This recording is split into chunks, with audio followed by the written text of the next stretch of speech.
All right, back with you for the Fuselage Station 6 bulkhead assembly.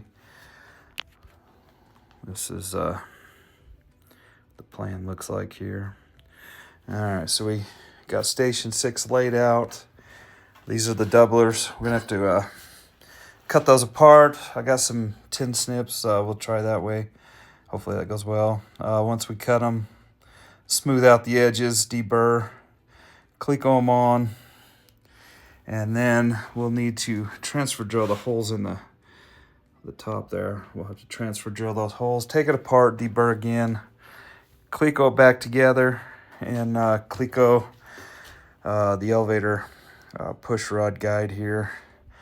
Clecoed all those into place, and then rivet. So let's go ahead and get doing that.